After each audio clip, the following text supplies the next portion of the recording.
The following program is being brought to you on the Voice America Business Channel. For more information about our network and to check our additional show hosts and topics of interest, please visit voiceamericabusiness.com. The Voice America Talk Radio Network is the worldwide leader in live Internet talk radio. Visit voiceamerica.com. The views and ideas expressed on the following program are strictly those of the host or guests and do not necessarily reflect the views and ideas held by the Voice America Talk Radio Network, its staff, and management.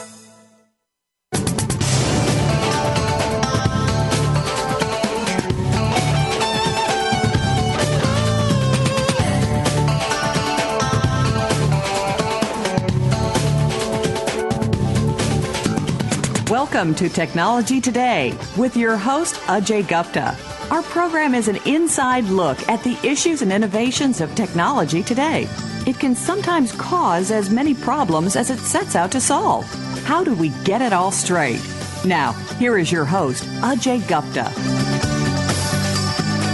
Hello and welcome to Technology Today. I'm really looking forward to today's episode of the show. We are going to talk about a topic near and dear, I think, to everyone's hearts, whether they are sort of consciously aware of it or not. We're talking about the American dream. This is the reason, this dream really is the reason so very many people across the world over really generations now have flocked to America. We often say people come here for freedom, for economic opportunity, for education. But really, it's people come here for the American dream. And that's what we're going to talk about today. Of course, we'll talk about the role technology plays in it, and it seems that the technology sector is really one of the main sectors in the entire economy, in the entire country, where the American dream continues to play out. I am very pleased and honored, really, to have as my guest Mr. Frank Islam, who is one of the most successful entrepreneurs that I know, and he's currently the chairman and CEO of the FI Investment Group, an investment firm that he founded in 2007. He is a past winner of the Ernst & Young Entrepreneur of the Year Award, and the U.S. Small Business Association has selected him as a Small Business Person of the Year in the Washington, D.C. metropolitan area as well. He founded, prior to the FI Investment Group, he founded the QSS Group, which was an information technology company that served government and commercial clients. Mr. Islam, welcome to the show. Well, thanks a lot, Ajay. Thanks for your fine introduction. I really appreciated that very much. You said it very nicely about American dream, the middle class. That's Absolutely. The reason that most of the immigrants, people like myself, came to our shore. Yes, absolutely. You know, it does seem that very much the American dream, and we'll talk about exactly what that is in a second, but it does seem that very much the American dream is alive with immigrants. It sure is. It ignites the passion among the immigrant community. As a matter of fact, and if you look at the cover of my book, which is available on the Amazon, it's called Renewal of American Dream. The cover has a Statue of Liberty with American flags on it, and the Statue of Liberty is the shining symbol of hope, opportunity, liberty, and freedom for all Americans, and especially those Americans who came to our shore to look for opportunity. They did not get that opportunity in their native land. Right, and clearly, and we're going to load the cover image of your book into our Facebook page so fans can, after the show, go and look at it and clearly go to Amazon and get this book. I think it's a good read for anybody, whether you're starting your own business, chasing the dream, or chasing a different dream. It's a good book to read to see what we... well, let me get into that. As we talk about the book that you've written, Renewing the American Dream, tell me about your personal experiences of finding and living the American dream. Well, Ajay, I left India and when I was 15 years old to pursue the American dream. I believe in America and the American dream. I also believe that this country was founded in premise that if you aim high and if you work hard, you should be able to pursue your dream. Absolutely. And I'm a living example of American dream. And I know you mentioned about QSS, and I'll tell you a little bit about it because the fact that hard work initiative that I was able to build a contacting information technology company from less than $100K to $300 million in 12 years and sell the business to Ross Perot, who's a truly American icon, a true treasure of America, in 2007 for $250 million. I created 2,000 jobs. And you talk a little about starting a business, and I think you mentioned something about that in the book, and I talk about in my book about starting the business. Starting the business is about taking a risk. Right. Is being focused, is being committed, being passionate. It's about confronting uncertainty with optimism, ingenuity, and creativity. It's about getting out of the comfort zone and venturing into new horizons and experiencing new environment. I inspired my employees by setting example. I learned from my failure. The success taught me how to move forward, but the failure have taught me how never to look backward. And I have a deep desire to give back to our country and our community. I want to tell my story to others, and that's one of the reasons I wrote the book. I want to inspire others so that they can pursue the American dream. Yeah, that's an interesting take. A lot of people say that, and you often hear that entrepreneurs or people who do start a company have to take on more risk. But often I see that entrepreneurs who take on more risk, who leave a stable job to start a company that may or may not be successful, they don't really see that as risk the same way. They really do see that as, this is the best opportunity for long-term success. As if they've taken stock of the possible negative outcomes of starting this technology venture, which of course may or may not succeed, and still think that it's a safer long-term play, if you will, than just staying at a 9-to-5 desk job.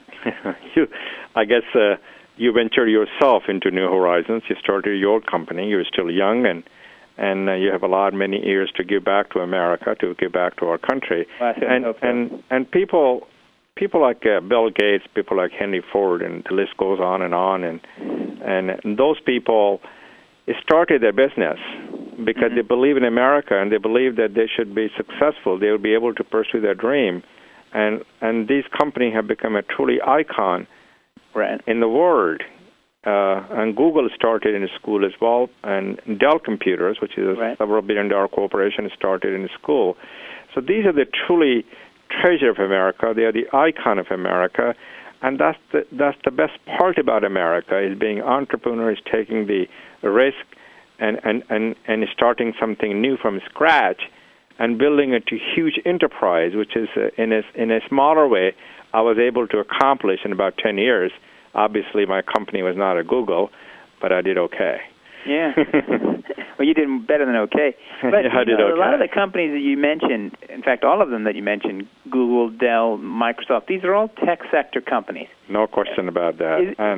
Should we read into that nowadays that really the technology sector is where people are living out the American dream more so than anywhere else in the economy? Well, the technology sector plays a very important role in America, and as for a matter of fact, all over the world, in creating jobs and creating a wealth and building prosperity. And the Americans have done extremely well in the technology sector. But I would not exclude the fact that the Boeing Corporation, about 100 years ago, was started as a very small venture. And as a result of that, the aerospace industry has done extremely well. One of the things we talk about in our book, that the manufacturing sector back in 1987 used to be 50% of our GDP. Now it's close to about, used to be 20% of GDP. Now it's close to about 11%. So one of the things we talk about in the book, and I will hope that we'll have an opportunity to shed some light on it, is the fact that we need to reignite the manufacturing sector, and we also need to make sure that we can create some incentive for American manufacturers to build and buy U.S.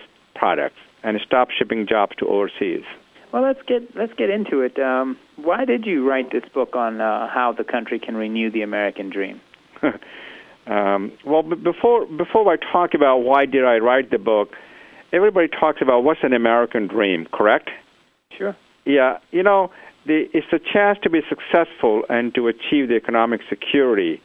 And the fundamental elements of the American dream is getting education, working hard in order to have a good job that pays decent wages, provide adequate benefits, puts the food on the table, a roof over one's head, and allows for retirement with the dignity and honor and economic security. That's what the American dream is. That's what the middle-class America is. That's the reason people like myself and the people like your parents came to our shore in America. So why did I read the book? The reason for writing this book is, I have to summarize that in three things: disappointment, concern, and a sense of responsibility.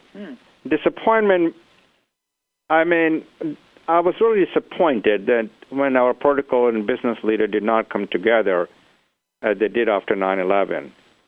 I was dismayed by the lack of the leadership, and I learned that we were not alone. It's convinced us the necessity of writing this book. It persuaded us that we all in this together. Now, concern. I'm especially concerned about the America's condition today. We are in a pivotal period. We are at a crossroad. And if you look at what we have done on the first decade of the new 21st century, which is the year 2000 to 2009, that was the decade of the decline. We had the highest deficit in America. As a matter of fact, in 2009, we had the highest foreclosure for the houses. Our unemployment rate is close to 9.7%. And you know what? It's climbing, and we have a long road to recovery. And sense of responsibility. I believe that most of the Americans do not grasp the gravity of the current situation that we're in. Right. And they really think the time will pass and we'll get back to the normal where we were before. But we make the case in this book, Ajay, that the decline that America has, what we experienced in 2000, 2009, what we continue to experience in 2010, will be permanent and will not go away. It is a real. Correct. And we should do what we can to enlist the participation of the citizens in America in reversing the decline. And we are not politicians, we're not economists. I'm a business person, so I wanted to bring a business perspective to this book. And I have lived an American dream. I want to contribute and sustain it and grow this American dream. And that's the reason we wrote this book. And I will make one more point. It is just not the government's responsibility or the business responsibility or the community responsibility to renew America, That's right. to revitalize Everybody's America. It is a responsibility of all our citizens. That's right. Working together from break, to build and develop in a minute, America second, for the future. When we come back, we're going to talk about what roles the small business owners, the government, entrepreneurs, individuals, students, everybody needs to play working together to renew the American dream. And we'll be rejoined by Mr. Frank Islam, author of the new book, Renewing the American Dream. And we'll be right back.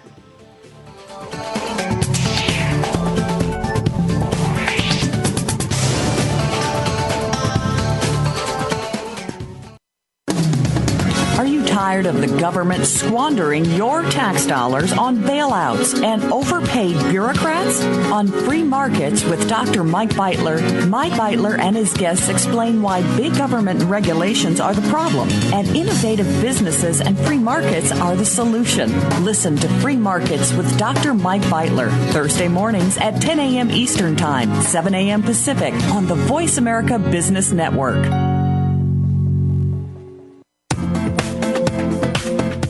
The Marsh Engel Show. Join the movement to empower yourself with the essentials of feminine power and success, and learn how women around the world are becoming more inspired, more influential, and absolutely amazing. Each week, Marsh sits down for an engaging conversation with women who are boldly committed to living their most amazing life. You'll discover ways to step into your greatest vision, deepen your relationships, and unleash your real creative brilliance. Get ready. It's time to jump into the conversation. That's Monday afternoons at 1 p.m. Pacific, 4 p.m. Eastern for The Marsh Engel Show on the Voice America Business Network. Now there's a new destination for video content, voiceamerica.tv. Just like our radio channels and so much more. Voice America Variety, Health and Wellness, Business, Sports, Green Talk, Power Up Motorsports, and Seventh Wave Network now have their own video channel components. Plus, check out exclusive programming, including movies, music, educational courses, science and history, current events, and short features. High-definition, premier quality programs available 24/7. VoiceAmerica.tv. If you think you've seen online TV like this before, let us surprise you. When it comes to business, you'll find the experts here. Voice America Business Network.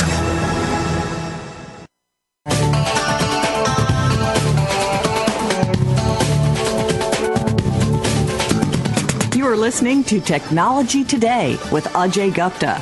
You can reach the program at 1-866-472-5790. That's 1-866-472-5790.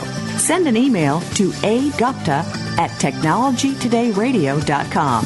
Or send questions using your favorite technology by text message, Facebook, LinkedIn, YouTube, and Twitter. Now, back to Technology Today with Ajay Gupta. Hello and welcome back to Technology Today. I'm your host, Ajay Gupta. We're talking today about the American dream and what all of us, our businesses, our governments, our schools and colleges, what community organizations need to do to help us secure and even reignite the American dream. We're joined by entrepreneur and author, Mr. Frank Islam, who's recently published a book called Renewing the American Dream. Welcome back to the show, Mr. Islam. Well, thank you very much, Ajay. So as we stepped away, we were about to talk about what various parts of our economy, of our country, can do for the American dream. Let's just start right with businesses, because really that's maybe the key component, if not the individual dreamer themselves. But what can businesses do to help the country regain the American dream? Well, let me say this: I have been an entrepreneur, and in order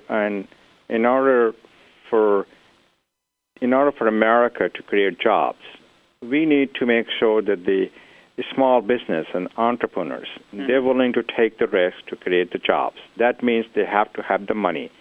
That means they got to have the line of credit from the bank. So this means that Washington needs to help them, as I see it, to get the credit from the bank. And the president just signed the bill, which I was very happy, $20 billion small business bill, that will allow the community banks, the larger banks, to lend them money. We are going to need to think small to win big. Right. Small businesses constitute 99% of the total business in the U.S. and account for more than 50% of the nation's GDP. Really? They are the engine that drives our economy. Somehow we have forgotten about a small business.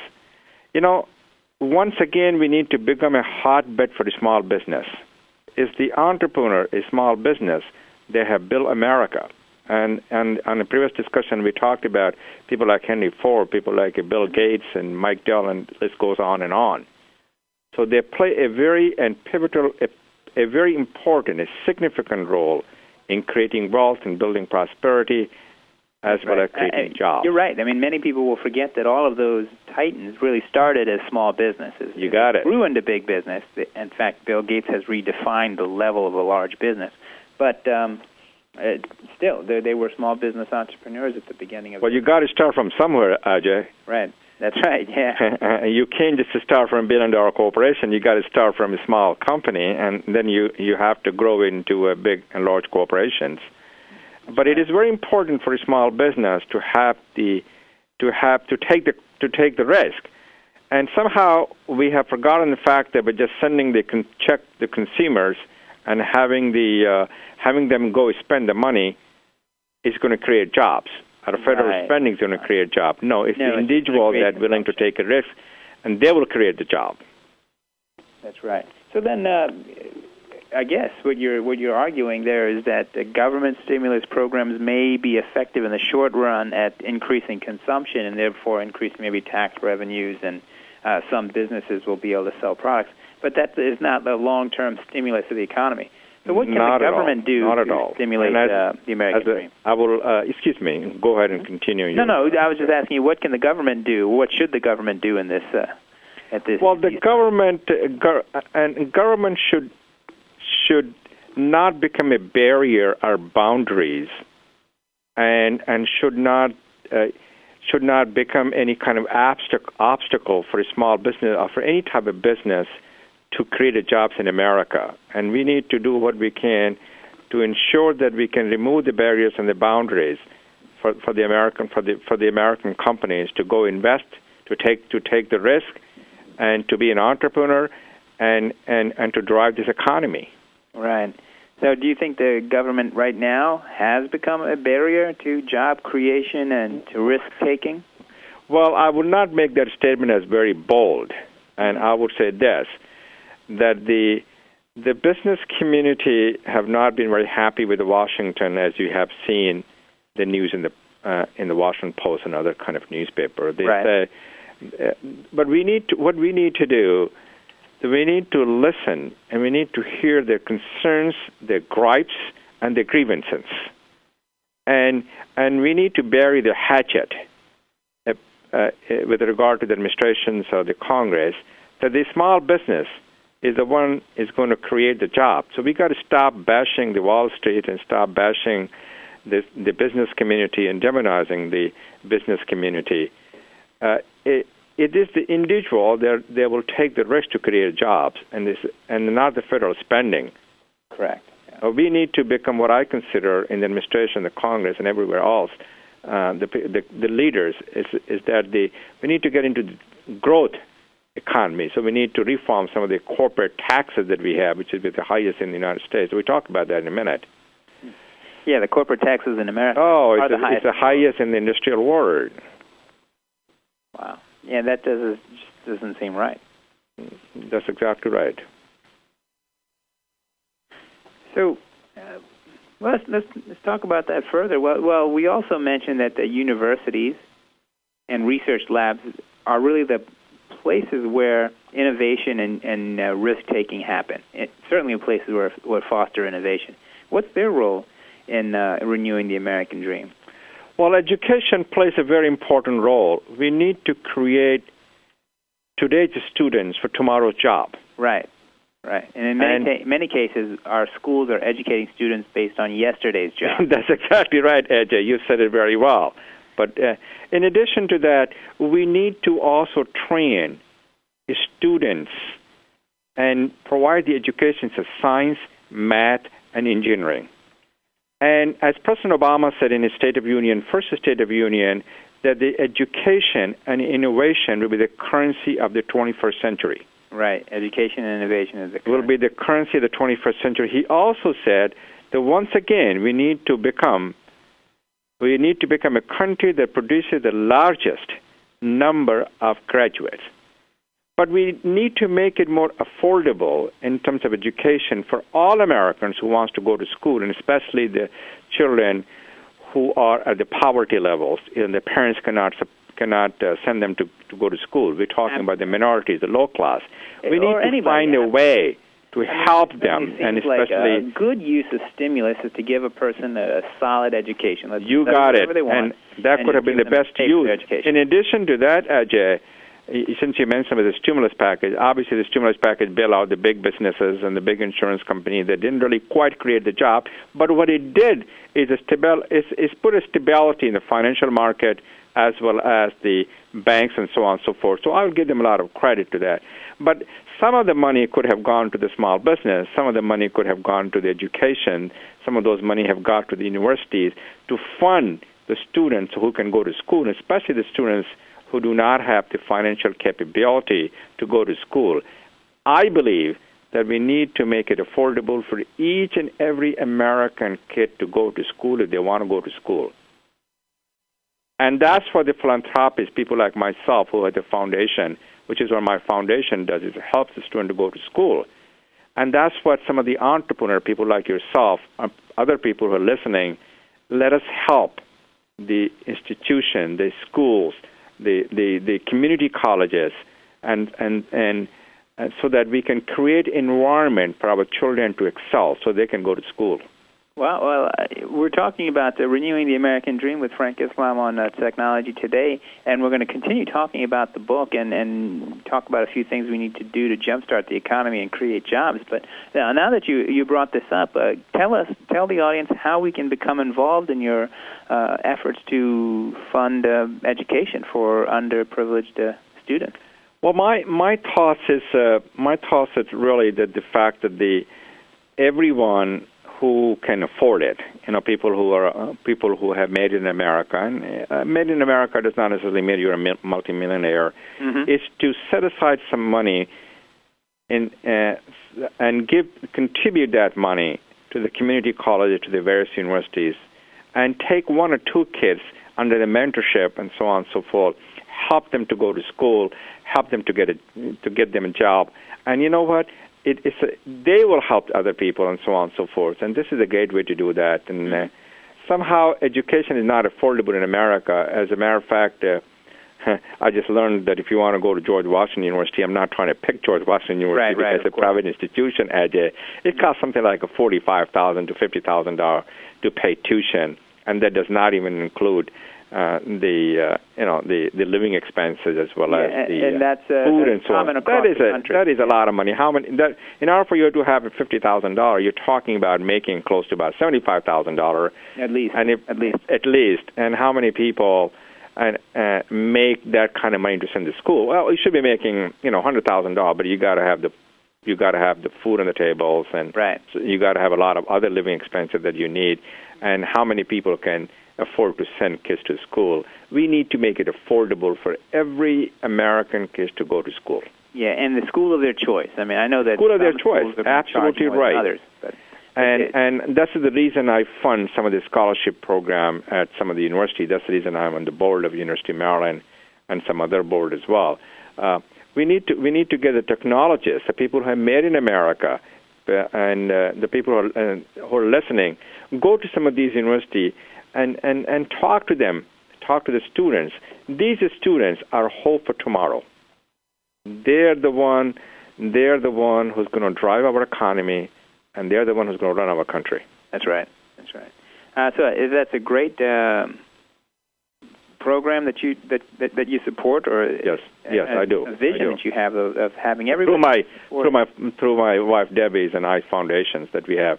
And one of the things that we support, in addition to supporting the art things that we do at the Kennedy Center and Strathmore and Brookings Institute, which is some of the think tank, we also support the scholarship program. We're very proud of that, and we should continue to do a little bit more than what we have been doing.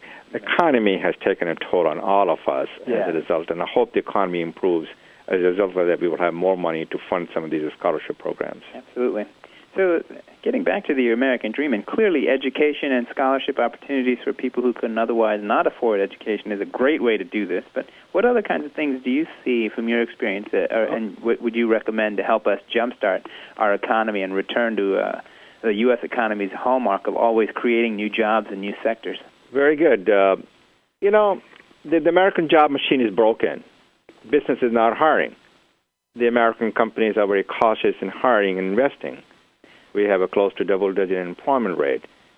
We have a highest trade imbalance. We have the largest debt. Exports have stagnated. Imports are surging. And based on this, some of the dilemma that we have in our country, I have a following recommendation in creating jobs, and I'm going to talk a little bit about that. Number one, we already talk about increasing lending to small businesses. That's the number one point to me. Number 2 points that I wanted to mention to you, that given the fact that our economy is too fragile and feeble, and we have a slow pace of recovery, and we want the economy to grow, we want the business to make investments, so I recommend extending the Bush tax cut for all Americans, not just the middle class, for at least 2 years. You said something? I was just repeating that you said that you recommend extending the Bush tax cut. For 2 years for all Americans, including the middle class and the people who make more than $250,000. Wow. I know the Republican wants to do the same thing. I know the Democratic Party does not want to extend the Bush tax cut because it's going to cost a lot of money to the Treasury, close to $2 trillion, if they extend it for people who are making more than $250,000. But I would like to make a case over here that we need to extend for every American so that we can create more jobs. Number 3 points that I would like to make is we need to give 1-year payroll tax holidays for both employees and the employer. So if we give employees 1 year off, or maybe 2 years off, they're going to be more inclined to add more workers and less inclined to lay off workers, and that will create a lot of jobs. And that means you will have more take-home pay for the employees, and that would boost much-needed consumer consumption. So, number 4 item, since I sit on the Export-Import Bank Committee, it is very important for us to boost export and slow down import. As a matter of fact, the President said many times, and he said in his State of Union address, I believe it was the last time, that our goal should be to double our export. We must win the race for global competitiveness. If we cannot be globally competitive, that means we're going to have a hard time to sell our products to other countries. The next thing I would like to say, and I think I have said that probably on my conversation when we started out, that we need to give incentive for American manufacturers to establish plants and manufacture products over here in America. We should also give incentive to firms to create and bring jobs back to the United States. We also need to put investment into the targeted sectors such as medical technologies, renewable energy, which includes the solar, wind, thermal, hydropower. And then we also talk about the greater support for education project and research product. And we should also have a less regulatory requirements, and we mentioned that can remove the impediment to productivity. Something that most people outside of the business world do not know about, that somehow regulations on businesses in various sectors has dramatically increased. Yes. And that actually is contributing to businesses having less activity in America. I mean, if you look at hiring on a global scale for businesses, many of them are hiring. They're just not hiring in America because sort of economic certainty in America is not what it was maybe just 10 years ago. There's more uncertainty. There's far more regulation, and there's just lack of knowledge as to what the future of the business climate here will be. And so a lot of the jobs and work has been shifted from America to other countries. But we want to bring those jobs back to the United States, especially those manufacturing jobs that has gone. But we have to increase our productivity. We have to have less regulation, less constraints, less boundaries, less barriers. In addition to that, we also need to reduce our labor cost because our labor cost is very, very high. Yes, but you know what? Germany has done a great job. It's in Europe, to boost their export by 50%, was able to reduce their what you call the labor costs, increase the productivity, and boost their export. But we need to be innovative. We need to be creative. How did Germany do that? How did they reduce their labor costs? Well, they reduced the labor costs by working with the union and saying that we need to lower the labor costs, lower the wages in order for them to be more competitive in the global market. They actually lowered wages. But they're faster, better, and cheaper also because they boost the productivity as well. Uh-huh. And automotive industry is a good example in America. The automotive industry in America, American people get more money per hour than their counterpart in China will do. Sure. But the trade with China, and I'm not here to bash China, but the trade with China has not been very fair. Yeah. It has always been one-sided with China, and because they manipulate their currency, they build some kind of a cheap and shoddy product. Absolutely. And we can do better in America. We should be proud of Made in America. We should stop sending those jobs to overseas. Yeah. But we need to work together, all the business leaders together, for this venture. That we are in this together.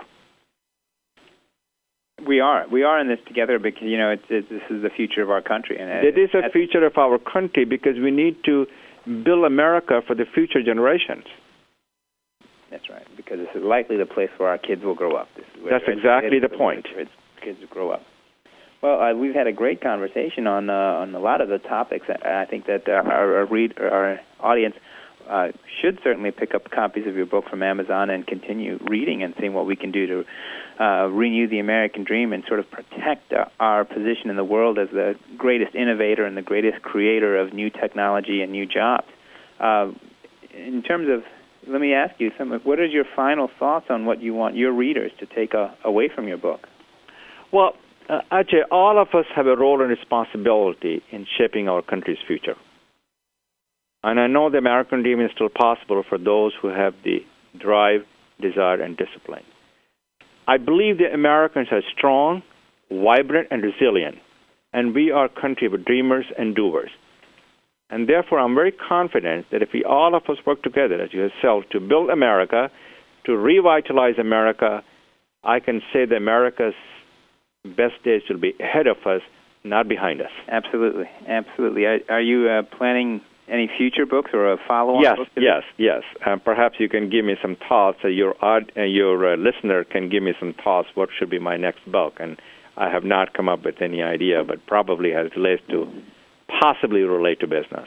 Well, it certainly relate to business. One thing that I could think of, and this is a question that maybe you could explore in another book, is any other country sort of creating a dream-like state for their citizens in their country? I mean, the American dream really, and you defined it well as, a pursuit of economic stability and security, but really it's about dreaming, that whatever you dream, come to America, you work on it, your dream, whatever it is, can come true. And I think that was unique, and it still continues to be unique on the planet and all of human history. No question. And that's our country was founded in 1776 with this premise that if you aim high, if you work hard, you should be able to pursue your dream. That's right. That's right. And is there any other country in the world that is sort of borrowing this or fostering this kind of motion? I'm sure they're fostering it, and in some cases they're copying it. Right. But this concept of American dream is unique to us. Mm-hmm. Well, as I said in my final thought, we are a country of dreamers and doers. Yeah. We will revitalize America. We'll get back to our feet. We will do what's necessary to ensure that we stay competitive in the global market. We will make sure that we'll put together policies and programs that will create jobs, that will rejuvenate the middle class, reignite the manufacturing sector, and once again, we should become a leader in the world. Absolutely, absolutely. And we have been the leader, will continue to be leader, but we will stay as a leader if we are economically strong, because we are already militarily strong. So economically, we got to be strong. We got to be number one. That's right. That's right. And in terms of aggregate economy, there's no one really close to us yet on that perspective. So we have and I think more and more people are becoming aware that we need to do something, maybe even something dramatic, to reignite our economic engine and our ability to innovate new products. You said it very well, and that was the purpose of my book is to get everyone working together, because we feel it's a responsibility of all citizens, each and every citizen, to build America for the future. And as a citizen of a great country, it is our responsibility to solve our own problems. That's right, and to protect our country. Well, I want to sincerely thank you for joining us today and sharing your time and thoughts with us about the American dream, about your book, and what we as a nation can do together to renew the American dream. I certainly hope that when you are writing your second book, you can come back to the show and share any updates and new ideas you've seen from all of this. Well, I certainly will do that, Ajay, and I do want to sincerely thank you for your time. And thank you for being such a wonderful host, and I appreciate that very much, and I hope our path will cross again. All right, we will return after these messages, and we're out.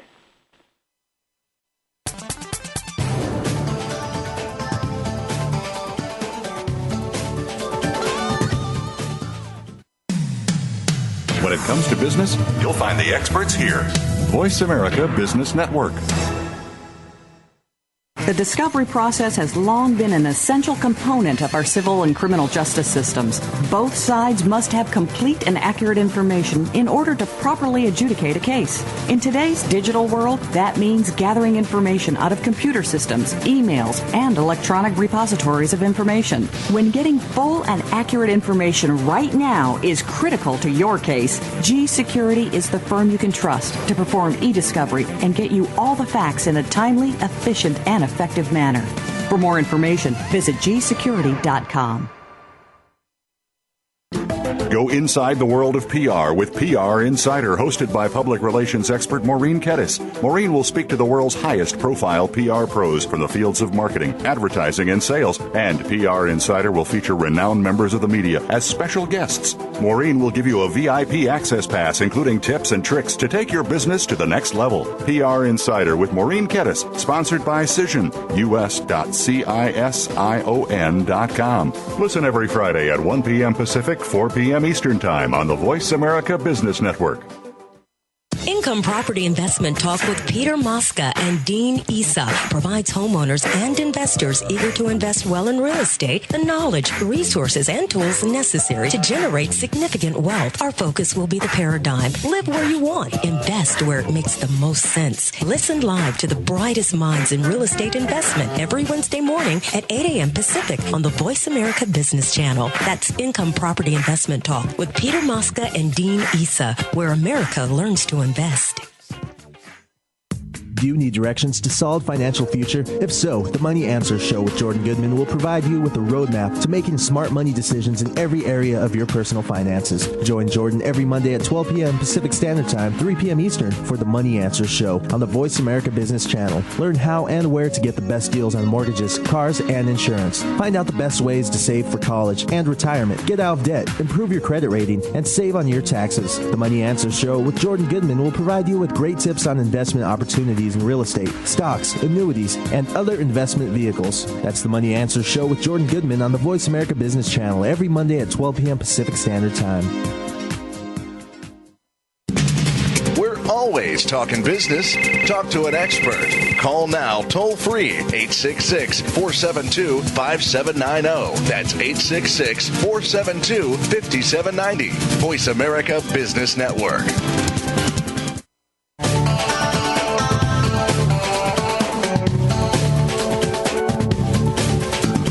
You are listening to Technology Today with Ajay Gupta. You can reach the program at 1-866-472-5790. That's 1-866-472-5790. Send an email to agupta@technologytodayradio.com. Or send questions using your favorite technology by text message, Facebook, LinkedIn, YouTube, and Twitter. Now, back to Technology Today with Ajay Gupta. Hello and welcome back to Technology Today. This is Ajay Gupta, your host. We just had a long and interesting conversation with Mr. Frank Islam on renewing the American dream and what the nation and what everybody really can do to renew the American dream. I would only add to that we're talking about a dream. So people have to get out there and have a dream, a vision for something they want to have accomplished in their lives, and then just continue to know and have faith that you can get that accomplished here in America. I certainly believe it's true, and I'm confident. I know it's true for everybody who's here.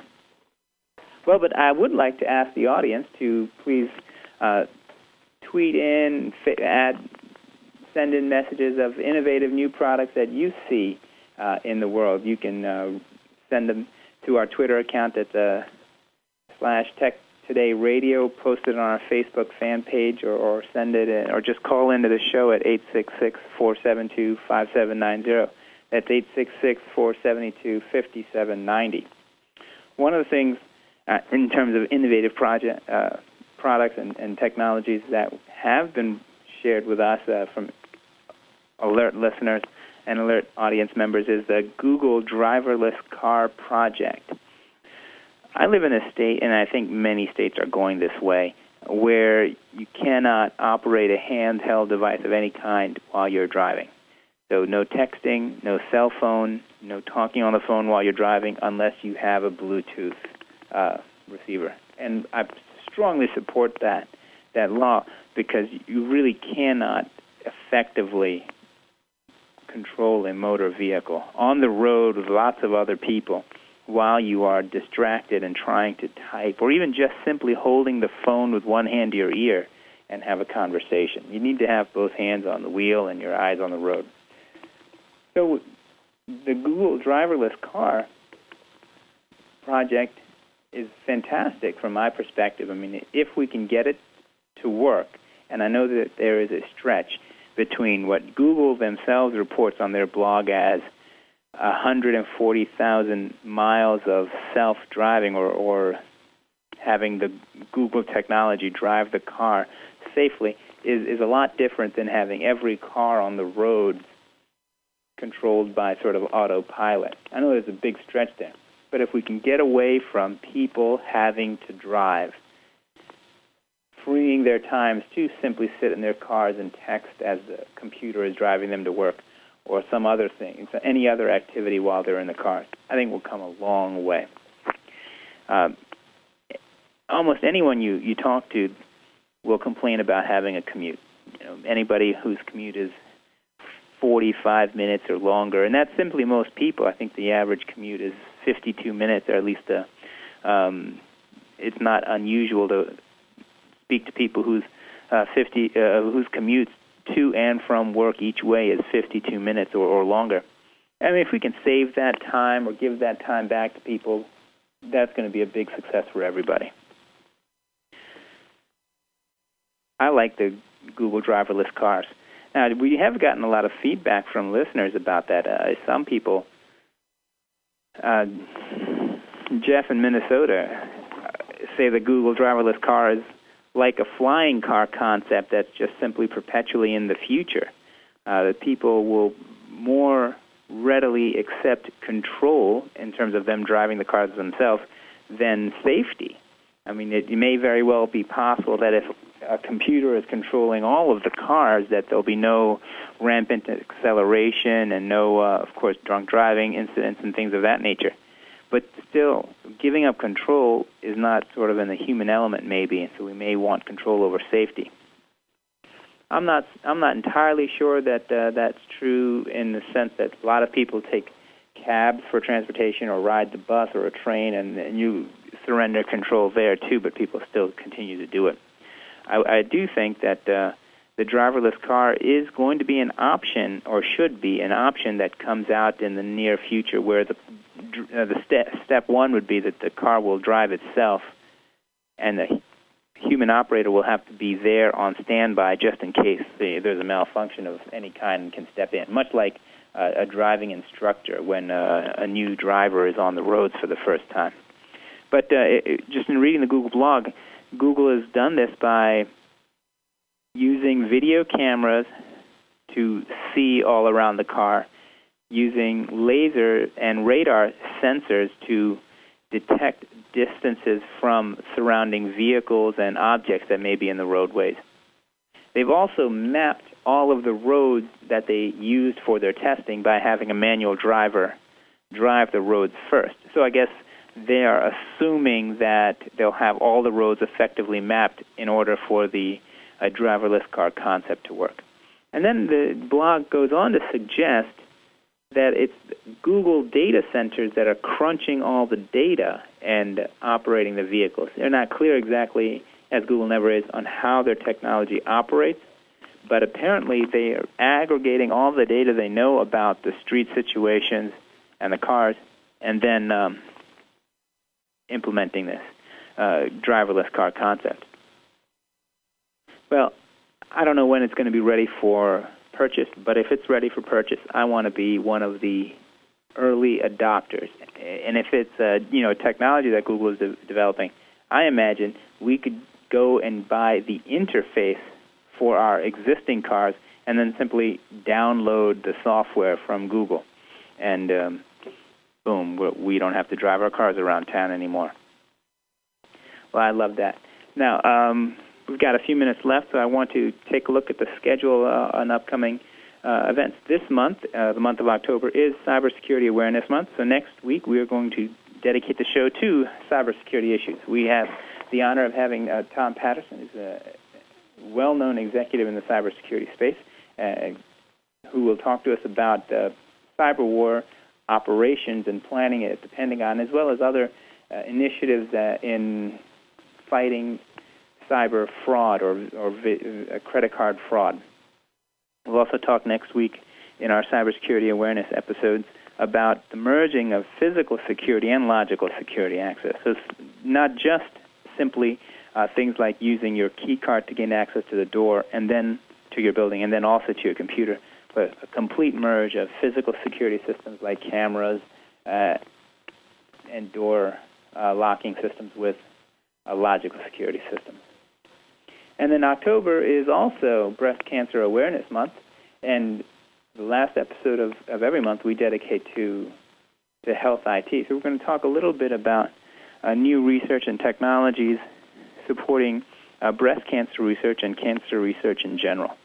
I hope that you enjoyed today's topic on the American Dream and how technology is becoming a front and center in the American Dream, and given that the tech sector really is where job creation is most greatly seen today, and that you'll join us next week as we talk cybersecurity and the week after that as we talk health IT.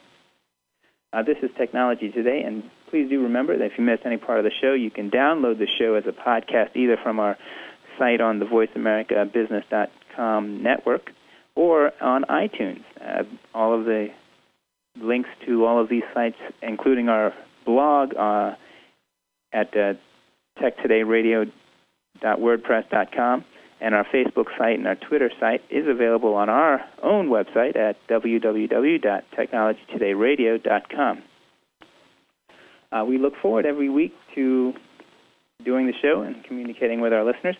And if there are any topics that the audience would like us to discuss in general or in great detail, please feel free to send a message to the show at agupta@technologytodayradio.com, and we'll be happy to include it. Thanks, and we'll talk to you next week.